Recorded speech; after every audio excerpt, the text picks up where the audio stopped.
2023 हजार हजार ଯୁବକ ଯୁବତୀ ଶିକ୍ଷକ ହେବାର ସ୍ୱପ୍ନ ନେଇ ଜେଟିଏସ୍ ପରୀକ୍ଷା ପାଇଁ ପ୍ରସ୍ତୁତି କଲେ। ମନରେ ଆଶା ବାନ୍ଧି ସେମାନେ ପରୀକ୍ଷା କେନ୍ଦ୍ରରେ ଯାଇ ପରୀକ୍ଷା ଦେଲେ।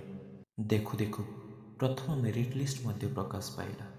କିନ୍ତୁ ଭଲ ମାର୍କ ରଖିବା ସତ୍ତ୍ୱେ ମେରିଟ୍ ଲିଷ୍ଟରେ ନିଜର ନାଁକୁ ନ ଦେଖି ତାଙ୍କ ମନରେ ଉଙ୍କି ମାରିଲା ଅନେକ ପ୍ରଶ୍ନ। ମନରେ ଯେଉଁ ଆଶା ବାନ୍ଧି ସେମାନେ ପରୀକ୍ଷା ଦେଇଥିଲେ, କ୍ଷଣିକ ମଧ୍ୟରେ ସବୁ ଚୁରମାର ହୋଇଗଲା। ତଥାପି ସେମାନେ ସାହସ ନ ହରାଇ ନିଜ ମନରେ ଆଶା ବାନ୍ଧି ନିଜ ଅଭିଯୋଗକୁ ନେଇ ପହଞ୍ଚିଗଲେ ଓଡ଼ିଶାର ଉଚ୍ଚ ନ୍ୟାୟାଳୟ ସାମ୍ନାରେ। ସରକାରଙ୍କର ନିଜର ତ୍ରୁଟି ପାଇଁ 7,000ରୁ ଅଧିକ ପୋଷ୍ଟ ଫାଙ୍କା ମଧ୍ୟ ପଡ଼ିଗଲା। ବର୍ଷ ବର୍ଷ ଧରି କୋର୍ଟରେ କେସ୍ ଚାଲିଲା। କ'ଣ ଭୁଲ ହୋଇଛି ଏବଂ କ'ଣ କଲେ ସେ ଭୁଲକୁ ସୁଧାରା ଯାଇପାରିବ, ସେ ବିଷୟରେ ଆଲୋଚନା କରାଗଲା। ଶେଷରେ ମାନ୍ୟବର ମୁଖ୍ୟ ବିଚାରପତିଙ୍କୁ ଅଶେଷ ଅଶେଷ ଧନ୍ୟବାଦ।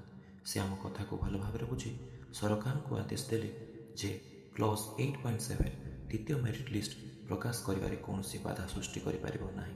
ଯଥାଶୀଘ୍ର ମେରିଟ୍ ଅନୁସାରେ ଦ୍ୱିତୀୟ ମେରିଟ୍ ଲିଷ୍ଟ ପ୍ରକାଶ କରାଯାଇ ଖାଲି ପଦବୀକୁ ପୂରଣ କରାଯାଉ। ଆଶାୟୀଙ୍କ ମନରେ ଖୁସିର ଲହରୀ ଖେଳିଗଲା। କିନ୍ତୁ ଦୁଃଖର ବିଷୟ ଏହା ଯେ ସରକାର ମାନ୍ୟବର କୋର୍ଟର ଆଦେଶକୁ ଅବମାନନା କରି ନିଜର ଏକ ଛତ୍ରବାଦ ଶାସନ ଜାରି କରିଛନ୍ତି। ଏହାକୁ ବିରୋଧ କରି ଆମେ ଗତ ଫେବୃଆରୀ 23 ତାରିଖରେ ଷ୍ଟ୍ରାଇକ୍ ମଧ୍ୟ କରିଥିଲୁ। ସରକାର ପ୍ରତିଶ୍ରୁତି ମଧ୍ୟ ଦେଇଥିଲେ ଯେ ସେ ଆମ କଥାକୁ ଶୁଣିବେ। କିନ୍ତୁ ଆମର ଜଣା ନଥିଲା ସରକାର ମୁହଁରେ ମହୁ ଆଉ ପେଟରେ ବିଷ ଥିଲା। ସେଥିପାଇଁ ଆମେ ପୁଣି ଥରେ ଏକ ବିଶାଳ ଗଣସମାବେଶର ଆୟୋଜନ କରିଛୁ। ନିଜ ହକ୍ ପାଇଁ ଲଢ଼ିବାକୁ ପ୍ରସ୍ତୁତ ହେଉଛୁ। ଆମ ଆଶା ଆଉ ଭରସା ଆପଣ ଏହାକୁ ସଫଳ କରିବାକୁ ଆମକୁ ସାହାଯ୍ୟ କରିବେ। ଆମେ କେବଳ ଚାକିରି ମାଗୁନାହୁଁ, ଆମେ ମାଗୁଛୁ ନ୍ୟାୟ। ସରକାର ଆମ ସ୍ୱପ୍ନକୁ ଅଧୁରା ରଖନ୍ତୁ ନାହିଁ।